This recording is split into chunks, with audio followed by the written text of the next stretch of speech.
Good evening, Doctor. Doctor...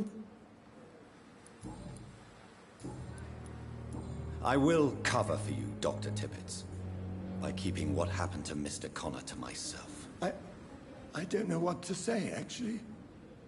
I can't exactly force you to become my accomplice. You didn't force me. This is my decision to make. I believe you're still of use to the hospital, considering the situation. Then I can make you this promise. As soon as the epidemic is eradicated, I will resign.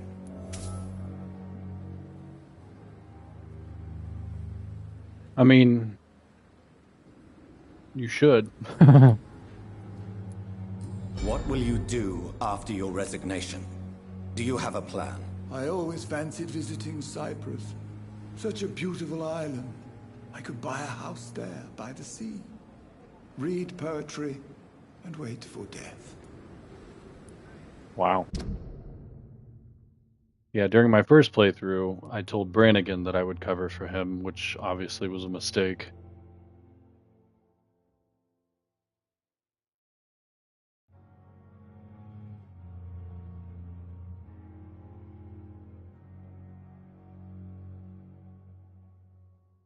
I forget how you get the third hint, Brannigan. It's a big one, though. It's worth a lot of experience, 250 to be precise.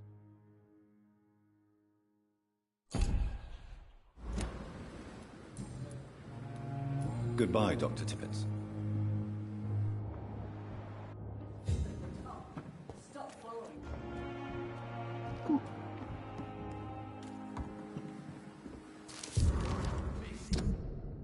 I'm tired of your shit, Clay. What the fuck did you do?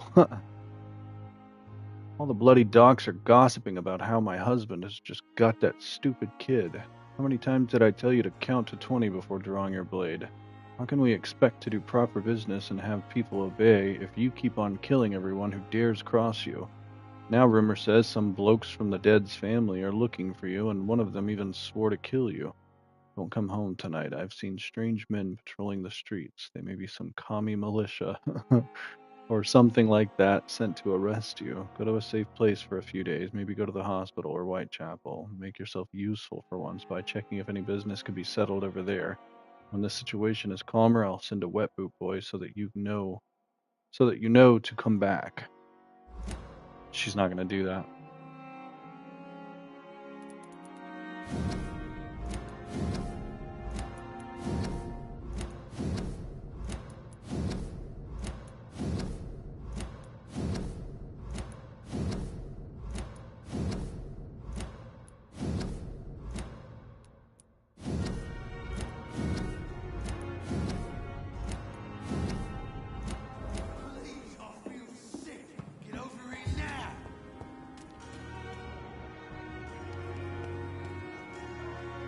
Hey, Doc.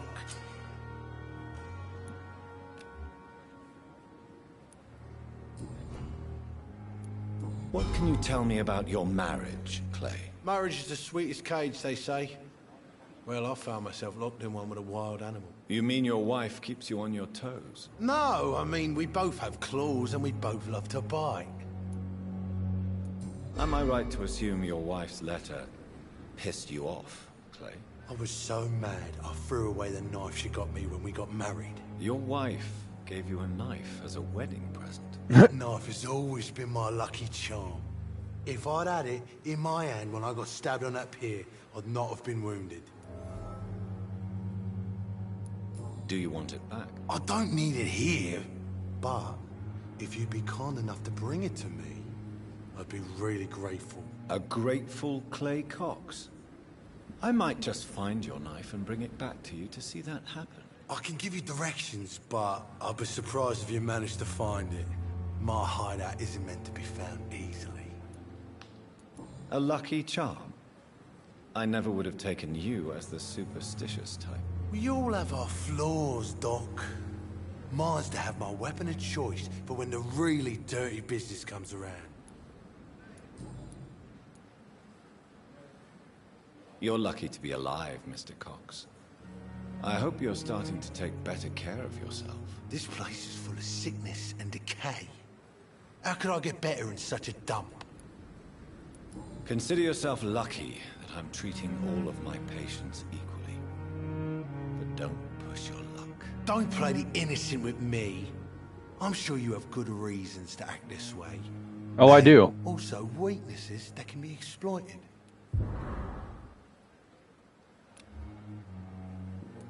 I'll leave you for now, Mr. Cox.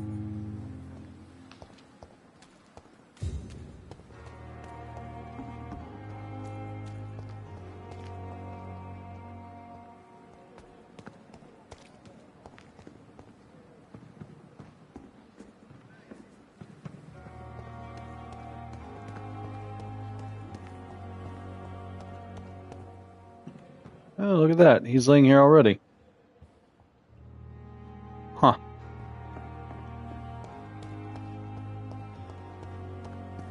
You know,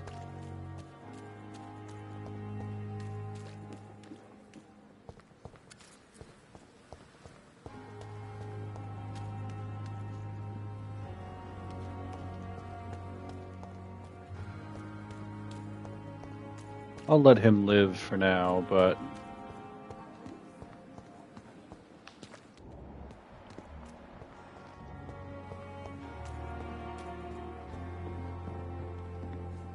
Good evening, Nurse Brannigan. Good evening, Doctor. why are you always giving me the side eye? Goodbye, Nurse. Call me...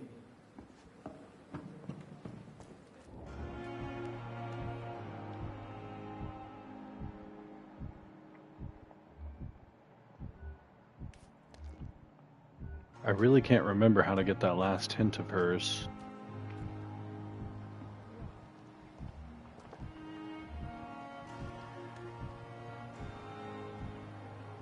I don't remember if I have to snoop on her or if I find something or I just happen to converse with someone else. Gives me information about her. I really can't remember. This is no time for self-pity. It is the last thing I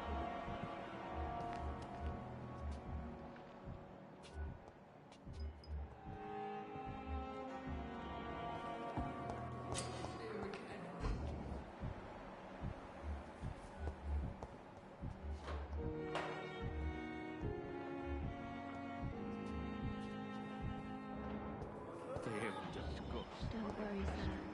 You're gonna be alright. We'll help you.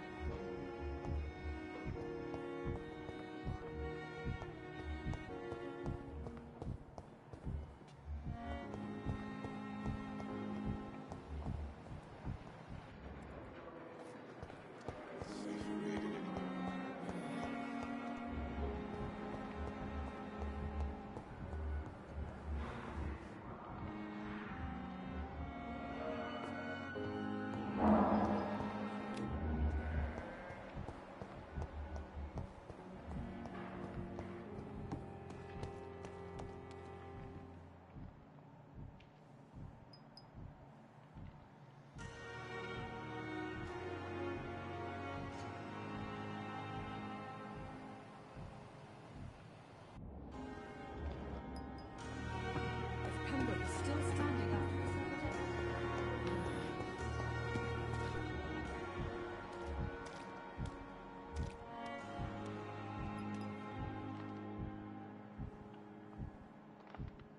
Perhaps I should have considered the offer from that captain. Harriet's in there just bitching away.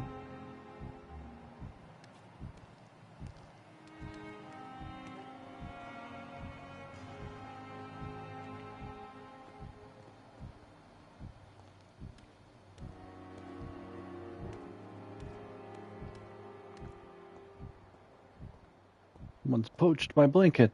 Cold will be my death.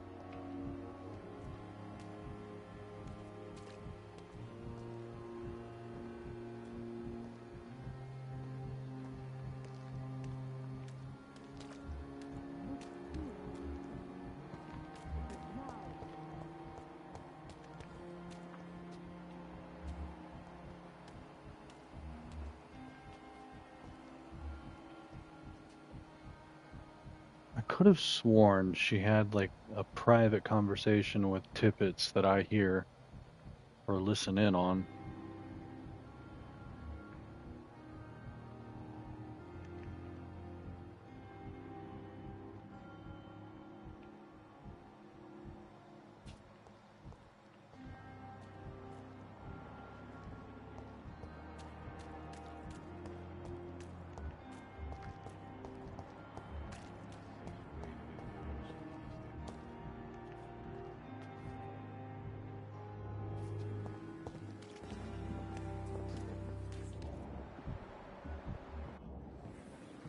Or maybe I just find something of hers. Pembroke is still standing after this epidemic.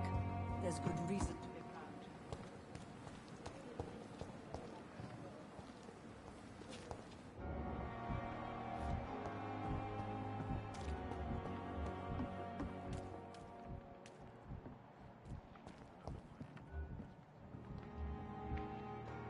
proud. Yeah, I don't remember.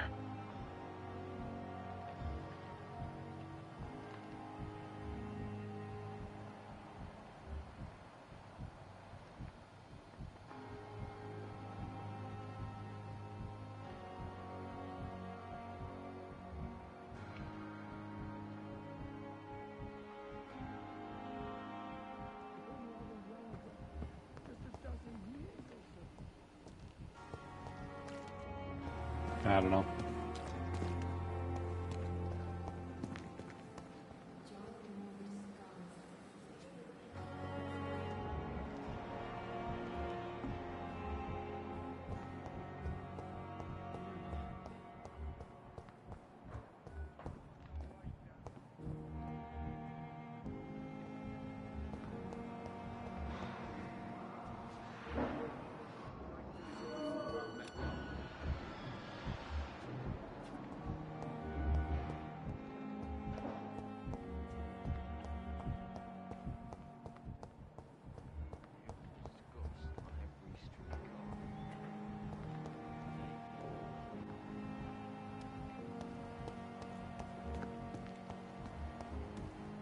Pembroke is so lucky to have Dr. Reed, you know.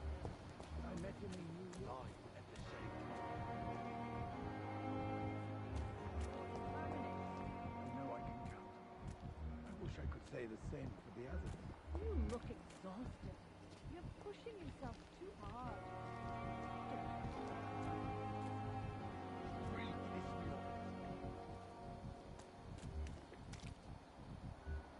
I already have all their heads, so I don't know why I would want to snoop on them. It's only a matter of time before the Pembroke closes its doors for good. Can you remind me why we still work here? Dr. Reed will help straighten things out in Pembroke, remember? I, for one, am still waiting to see it. Well, that's reassuring. Believe me, it gives me courage.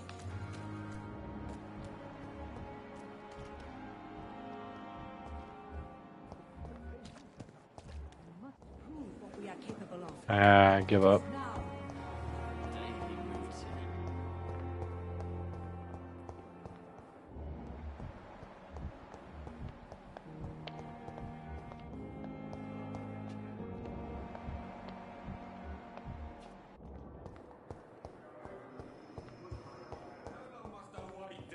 Blaming me will not further your agenda, sir. How long is it going to take to fix me? I'm all right. Don't waste your time with me. Will kindly apologize when you're feeling better. Good evening. I'm okay. Do you need any help? I'm afraid I may, sir. I don't mean to be a burden. You are not a burden, sir.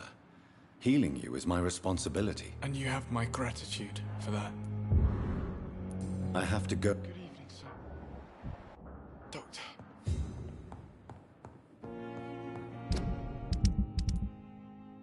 Okay, so the two people that are here are cured.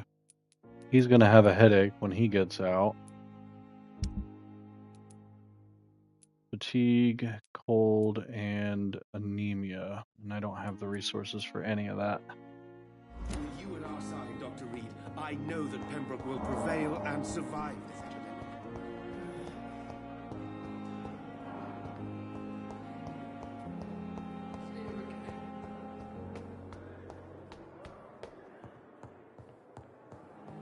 I think he still just yells.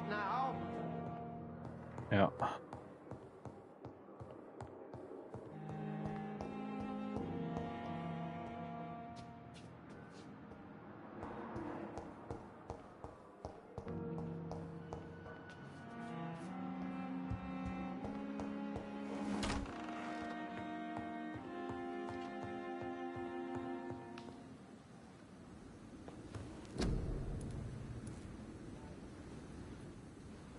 I can make another fatigue.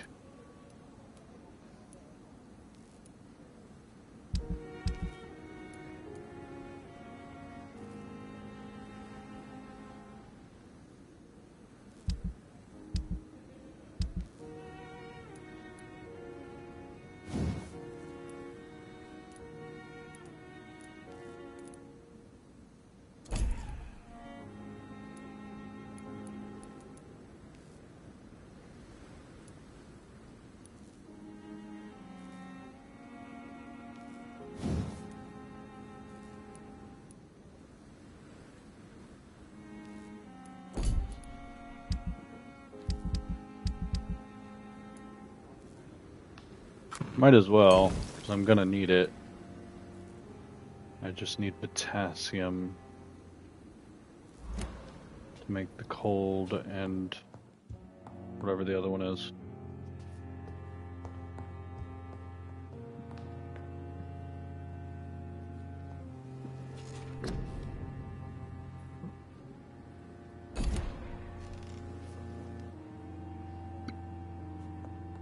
Alright.